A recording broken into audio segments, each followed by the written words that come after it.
Pemerintah Kabupaten Cilacap menggelar musyawarah perencanaan pembangunan RKPD Kabupaten Cilacap tahun 2023 dan dilaksanakan di Hall Sentul Waterpark Cilacap Kamis 10 Maret 2022.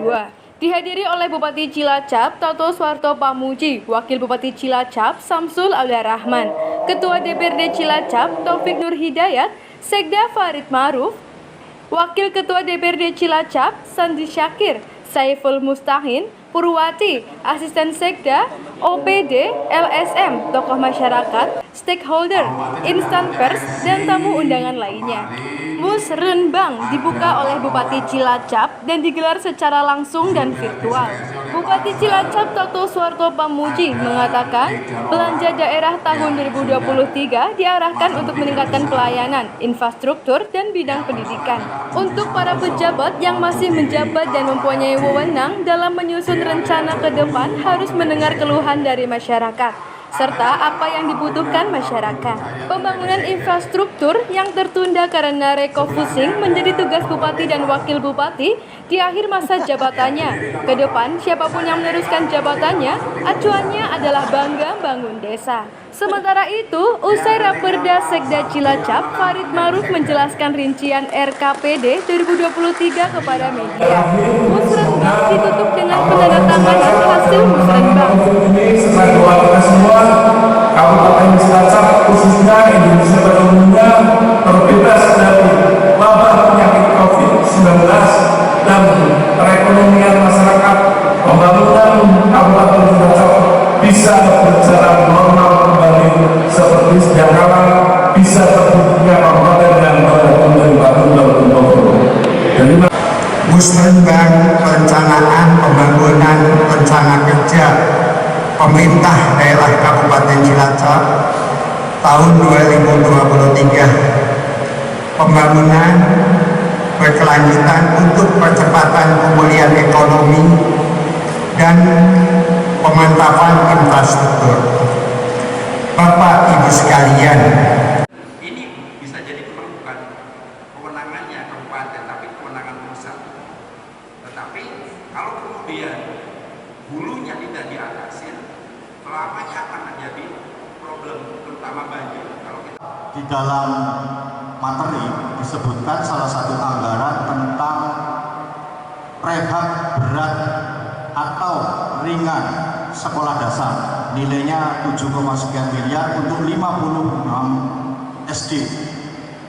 Harapan kami kepada Bapeda tentunya penyelenggara musrenbang kiranya akan lebih baik, walaupun mungkin juga tidak harus, akan lebih baik 56 SD itu apa saja bisa masuk dalam materi musrenbang itu.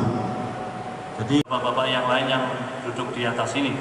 Kemudian yang berikutnya Pak Romanak. terima kasih dari Unuga untuk BUMDes, nanti mungkin dari Pak Arifin. Izin tanda tangan akan dilaksanakan RKPD.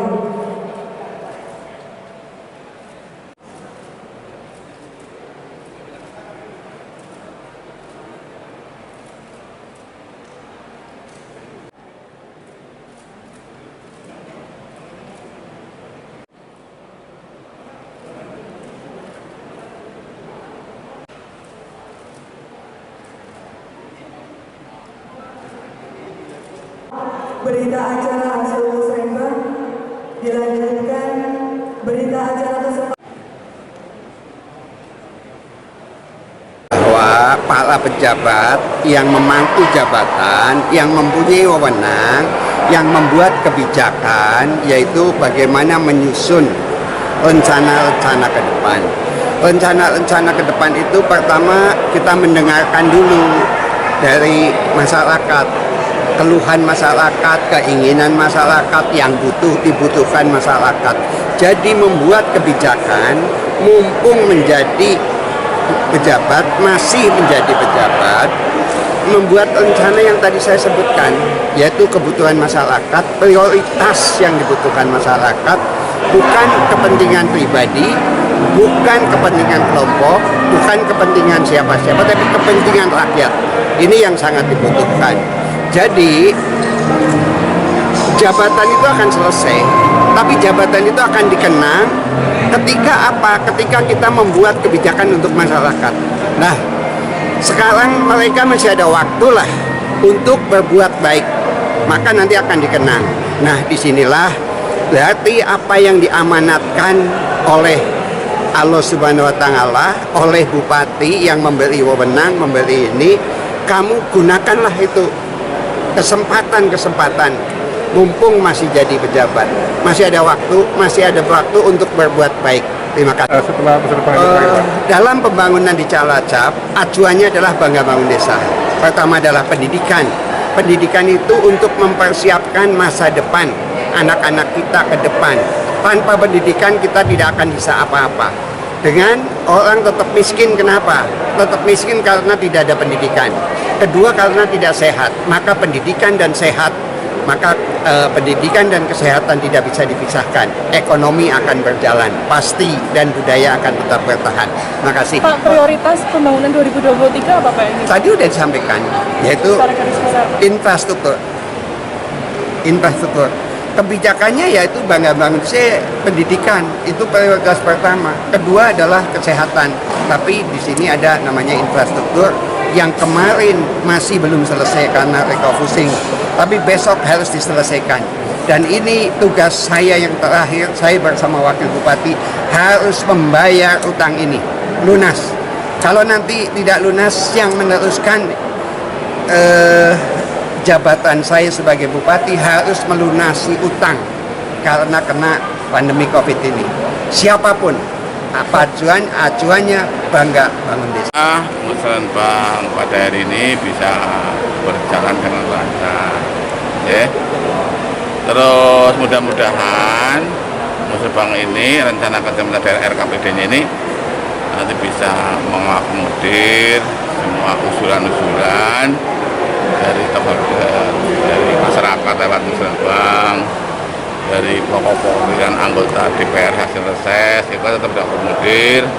Terus rencana kerja dari OPD, walaupun itu tidak bisa 100% karena apa? Kemampuan keuangan daerah. Insya Allah Musren sudah dirasakan, insya Allah kita akan akan kita, karena kita kan sebetulnya itu bahwa kalau Musren mungkin ya sekitar 50%, OPD mungkin 30%, terus hasil reses mungkin 20%, sehingga semuanya bisa diakomodir.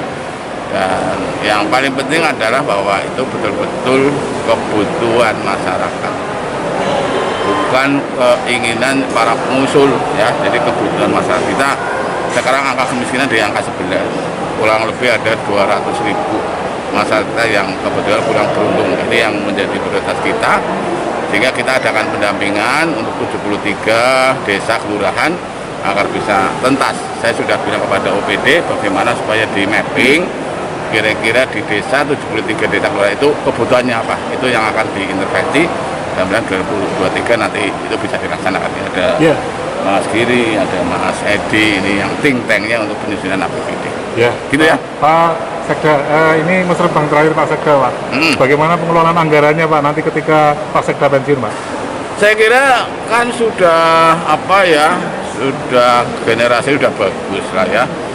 Lewat pengkaderan, insya Allah kita prinsipnya kan nyusun APBD efisien dan efektif. Efisien berarti jangan sampai berlebih-lebih, efektif berarti bahwa dengan APBD bisa dilaksanakan dengan sebaik-baiknya, bisa menanggulangi masalah-masalah yang ada di Cilacap. Itu esensi daripada efisien dan efektif. Dari Hall Sentul Waterpark Cilacap, Neni Eko memberitakan.